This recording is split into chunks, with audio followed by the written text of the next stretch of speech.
Group selfie. So say hi, Allie, yes. Hi, Allie. I just missed a beautiful photo. We wish your dog well, right? Yes. So, okay, where we are we've got two more chunks to kind of go. We have looked at the campaign finance reform our second time, and now what we're looking at is the checks and balances that surround the legislative branch. Again, bedrock stuff that you have to be fluent in, not just in the ability to list, but the ability to kind of list and explain both in theory, and today we're gonna get into practice. Like, you'll know, okay, one of the checks against the courts is the veto, and I can describe the veto power. But how often is it used and how effectively is it used? That's what we'll get into today. So that's what I mean by in theory and practice, all right? What we're gonna do is we're gonna start with looking at the legislative branch's checks on the courts. And again, when they got to the third, Article 3 about the courts, they were, either fatigued or unconcerned, depending on how you want to look at it, right? That this is the branch that doesn't have the power of the sword, it doesn't execute, it doesn't have the power of the purse, it doesn't have, like, the legislative branch's ability to fund things. It only has the power of will or judgment. And that assumes, that people are listening to it. So they were kind of unconcerned, and again, they left it up to Congress to ordain and establish the lower courts. Well, in the power to create the courts is also the power to kind of undo the courts.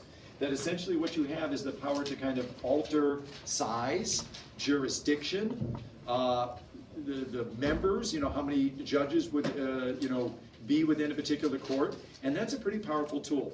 And Paul was excited to know we were going to focus on the Ninth Circuit, which is notoriously one of the most liberal circuit courts out there. We'll get into what I mean by circuit courts, but let me show you real quickly, okay? So our court system is a three-tiered system where you have appeals, you have trial courts, intermediate appeal level courts, and then Supreme Courts, right? And those three tiers exist both on the federal and state side. So it's a dual system that has three tiers. And what you're looking at here are the appeals courts on the federal level. We have federal trial courts, but if you want to appeal a federal court verdict, you take it to a district court that is for a specific geographic region. So here's the Ninth Circuit, and their rulings apply to that entire geographic area. And can you see why they are just, from a visual standpoint, ripe for breaking it up and creating, say, a 10th Circuit? What do I mean by that? It's giant. It's huge, right? So this is a huge area, both in terms of geography and population, although, Montana doesn't add much. It includes Alaska, so it's over half of America. Okay, so this is a massive thing that kind of is maybe in a precarious place, and they have some of the most liberal rulings out there that send conservatives in an apoplectic fit, foam, coming out of the mouth kind of fit. For example, they struck down Arizona's English-only constitutional provision, stating that essentially official state documents, only had to be in English. No, you've got to make it in multicultural or multilingual kind of formats. They struck down California's Proposition 8 banning same-sex marriages. They upheld laws legalizing medical marijuana. They struck down, or they ruled in favor of banning the Pledge of Allegiance, saying it's unconstitutional based on the phrase "under God." They said that there was no constitutional right to own guns. They upheld or struck down state laws banning physician-assisted suicide. This group got struck down by the Supreme Court, so they got overruled there. But you can kind of see the tone of that Ninth Circuit. And what essentially happens is the conservatives routinely threaten to break it up, to kind of create a 10th Circuit out of it. And as a result, it has had some impact. Notice the headline here, how the Ninth Circuit, also through appointment, but has slowly kind of tracked to become a little more centrist. All right? So there's an example of how that ability to kind of control the jurisdiction, location, and number of justices is a pretty significant check. So again, we're not just listing. We now have evidence to kind of talk about, it not just in theory but in practice, and to look at, is it effective a check or not? I also, with the circuit courts, I thought it was kind of interesting how, when you're looking at the map and you have the First Circuit Court is like, you know, the Northeast, and Puerto Rico is why not? Yep. Yeah, you know, when you think about dividing things up, and I said 10th Circuit, there is a 10th Circuit. And an I 11th meant the circuit. circuit too. So, yeah, you know what, there's a couple of special ones too that we'll talk about that actually bring it up to a total of 13. So I just was glitching on the numbers, don't worry about those yet. There's like a DC Court of Appeals, there are these specialized kind of courts that aren't shown here. So, to get back on your track, geography is arbitrary. You know, these are, I mean, even the boundaries of a state, you're not gonna like trip over a line there. They're arbitrary kind of lines drawn, sometimes because of physical barriers, but just sometimes because, right? I like the 6th Circuit plus the Virgin Islands. Yep. They've got these Like kind that- of, you know, like it- yeah, there's a lot of connections between that geography, isn't there? So, the other thing they can do is not just with the circuit courts, they have a tool with the Supreme Court to alter its size, right? The Judiciary Act set it at 6, it was moved again in 69 and in 48, and in 48 it settled at 9, but the president, you know, we know FDR had that court packing scheme, but it was his power to use the bully pulpit to kind of pressure Congress to bring this up. It's not the president's job to introduce legislation. It's Congress's job. It's a judiciary act. It's a federal statute that would change the number of justices. So even though we associate it with FDR, it's really a congressional power.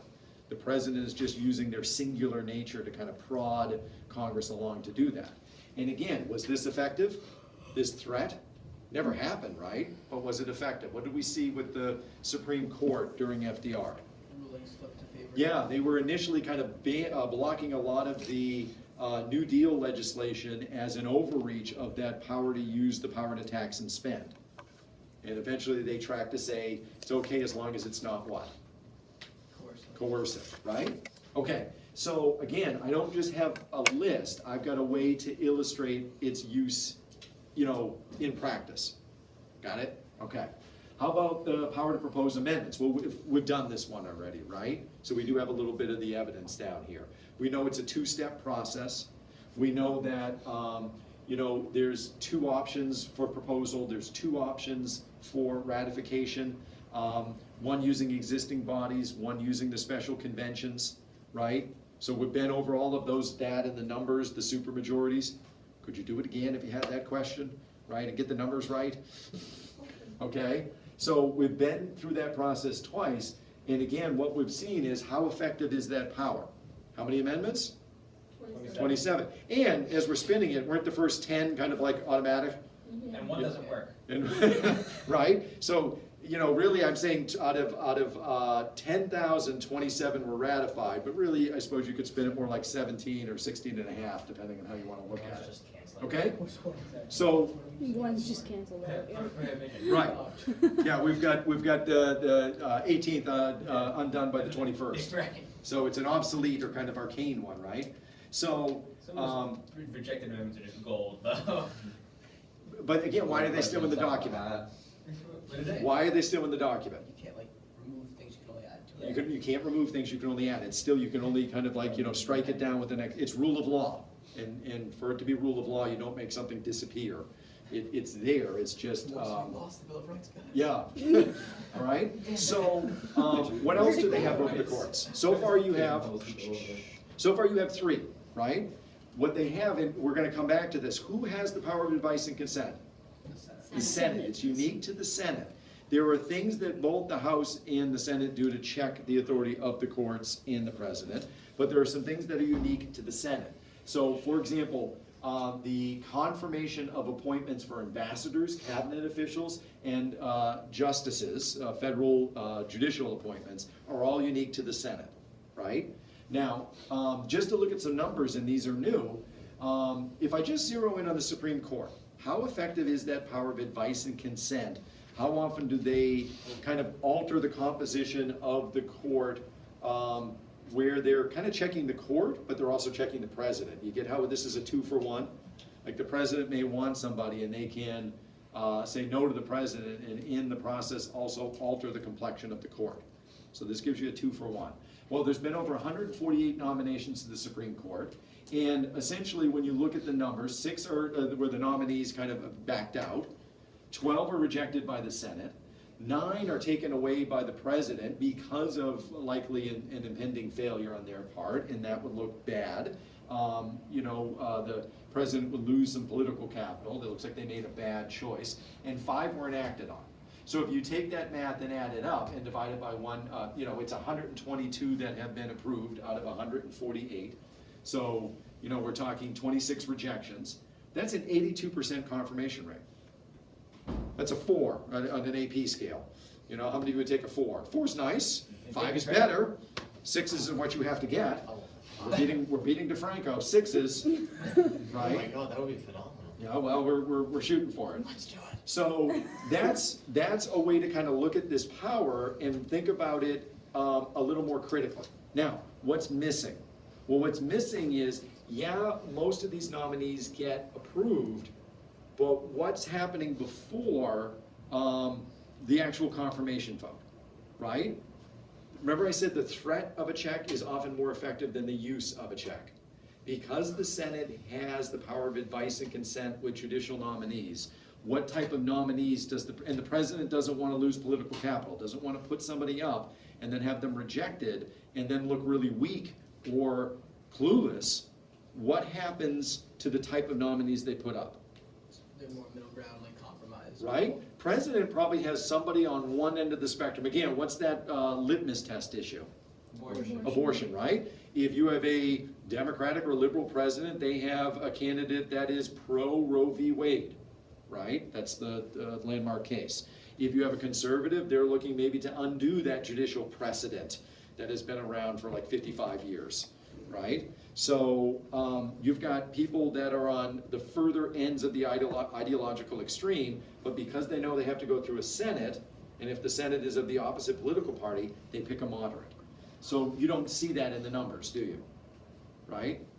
It's weird, that baffles me, because abortion's such a, you're either for it or against an issue, you Yeah. can't really be middle Where's the ground. middle ground, right?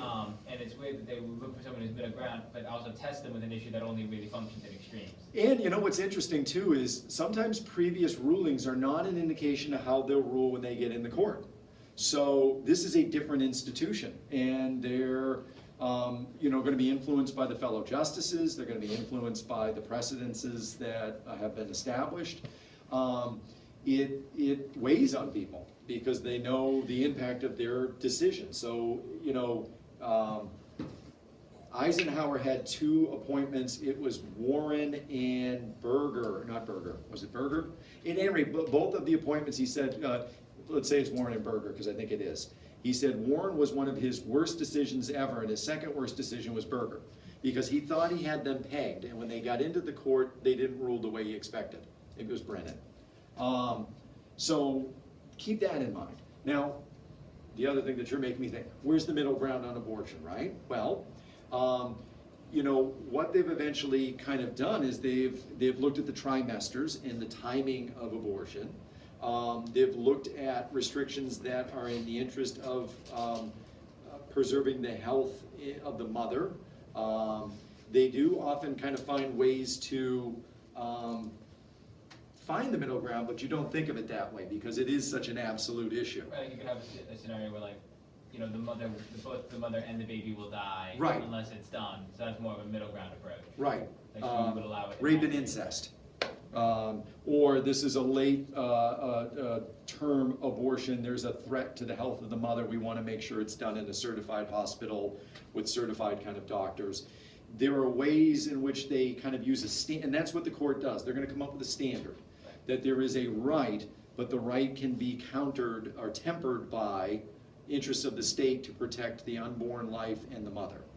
And so as long as it doesn't, their standard is as long as it doesn't impose an undue burden, you can bring in some restrictions. So there's the middle ground, but we don't think about it. There are certain rights that we think of more as absolute, like speech has limits. We're okay with that, kind of. Assembly has limits, we're okay with that. Guns, no limits, right? Abortion, it's slippery slope kind of argument too, that any restriction on it is a slippery slope, and conversely, any allowance of anything is a moral compromise. It's a really difficult issue, all right? But I'm down the rabbit hole. Okay, Still on checks on the court, but do you see how you have a more sophisticated way to talk about this check? About in terms of numbers and actually what's going on behind the surface. Power of impeach, is that a 2-for-1? Right? Because is it just the president that can be impeached? No, any civil officer, right? For, Treason, bribery, high crimes. yeah, so usually they go bribery, treason, high crimes and misdemeanors. The order is even baffling, right? And you can drive kind of a truck through that language. You know, what are these things? Almost anything is, everything and nothing is an impeachable offense on some level, right? How effective is this check on the courts? Well, how many examples of impeachment do I have? None, presidentially. So notice again how I use the word. 3. So what does impeach mean? To convict. Formal Or charge. To formally no, charge. So if I said successful impeachments, you gotta be careful how you use it, and even I get tripped up on it sometimes. Like, to impeach means to formally charge. And that assumes you get that supermajority vote, you get that, or not supermajority, you get that majority vote to do that. So I can bring somebody up on charges, but I may not have the vote to kind of formally impeach, which means to formally charge, let alone remove them on impeachment charges. So just be careful, like, better than, if you don't know how to use the word, then explain exactly what you mean by that word as you do it. So when people say like, oh, he was impeached, does that mean like, oh, like charges were like Charges were brought on brought, him, or yeah. like they succeeded in kicking him out? See, and it should mean formally charged, but they may be using it in a way that suggests otherwise.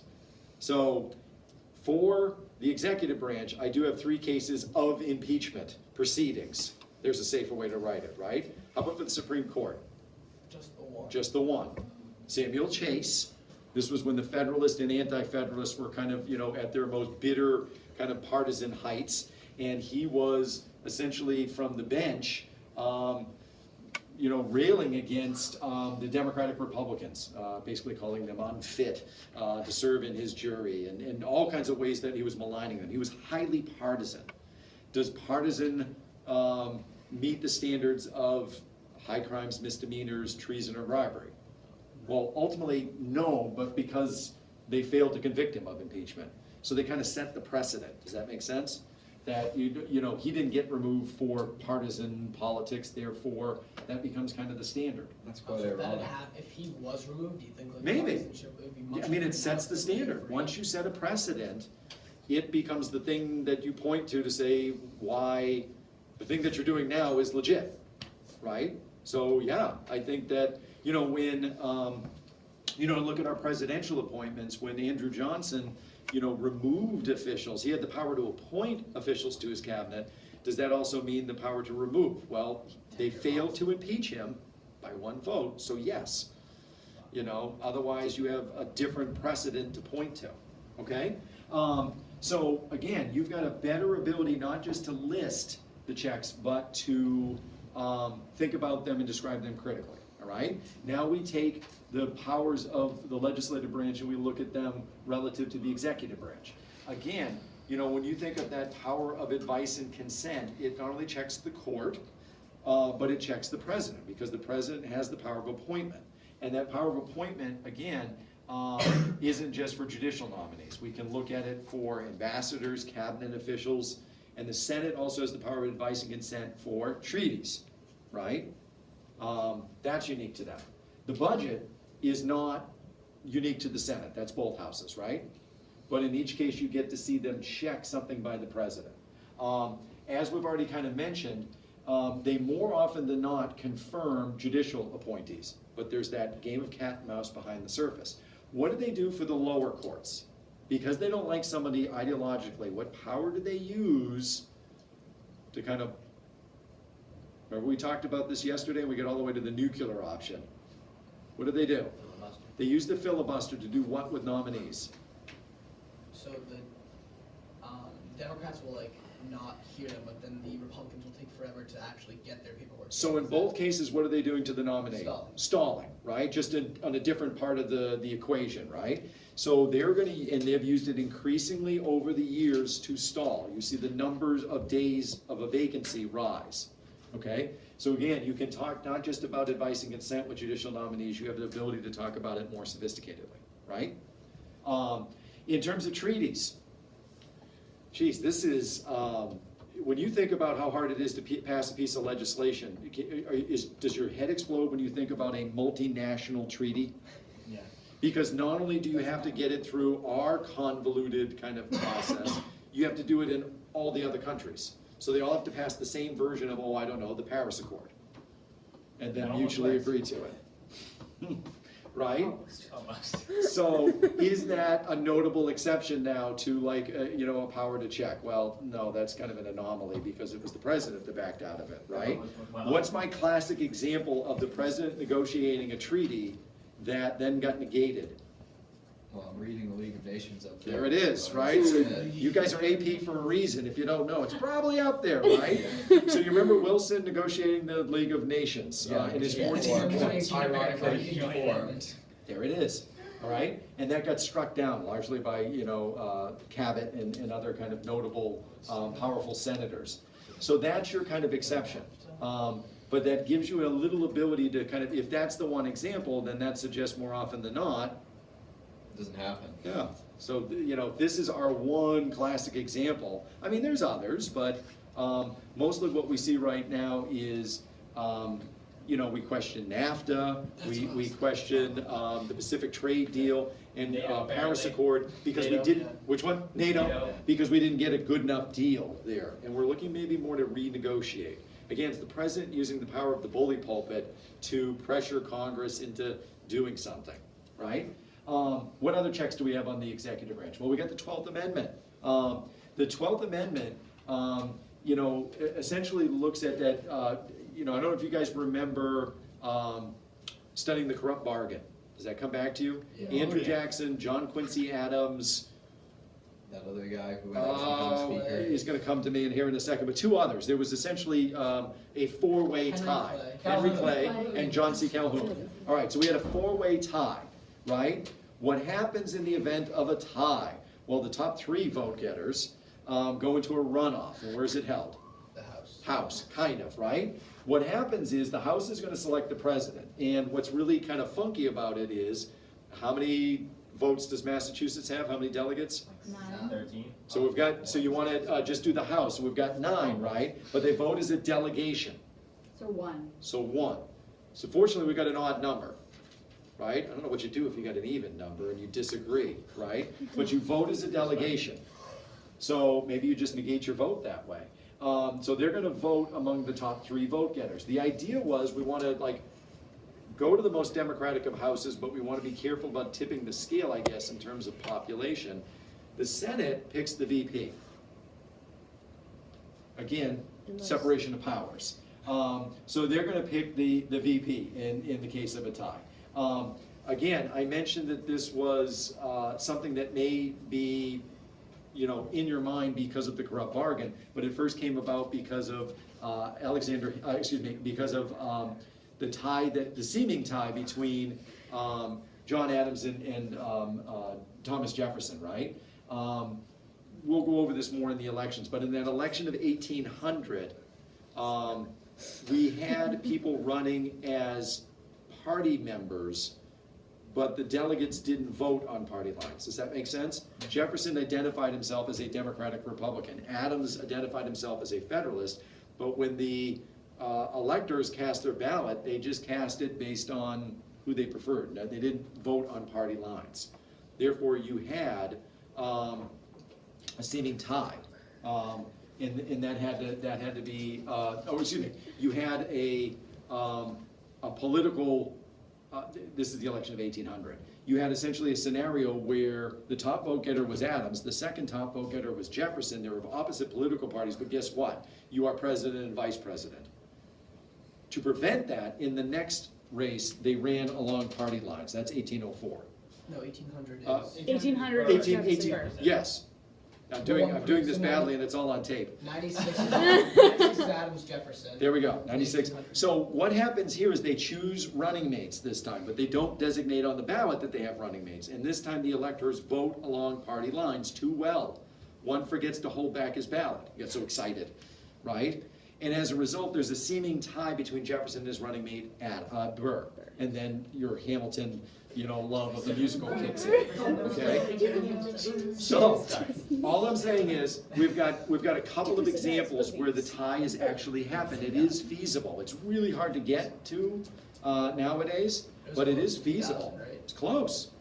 Also, because at the time, when it was the runner-up got the vice presidency, and Jefferson and Burr, by the end of the election, so much, Jefferson didn't trust Burr as far as he could throw him. Right.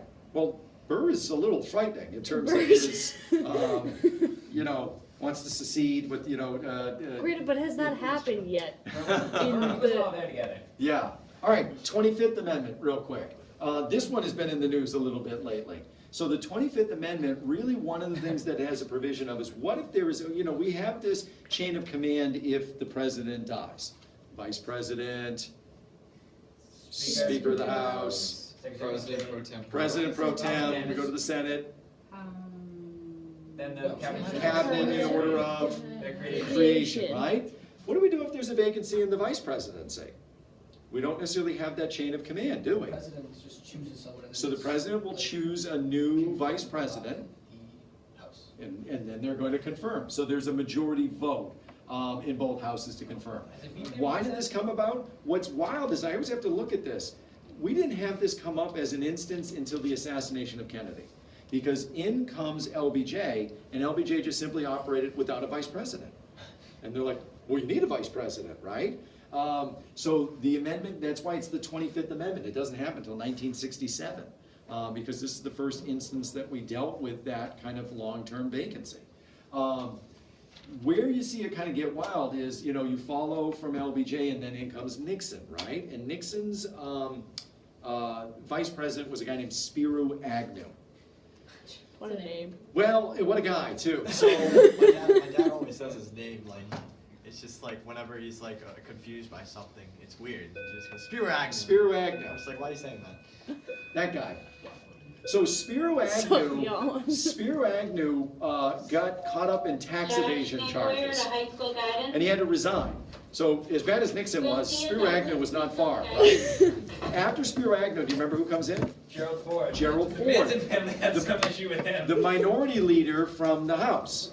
Now, when Nixon goes away, guess who becomes president? Ford, who was not elected, right? He was an appointed individual that kind of came up through the 25th Amendment, kind of a wild scenario. 25th Amendment also deals with incapacitation, hence my picture of a malingering Garfield. Going, arg, I'm dying. So remind me I'm there. Say goodbye to Allie. Bye.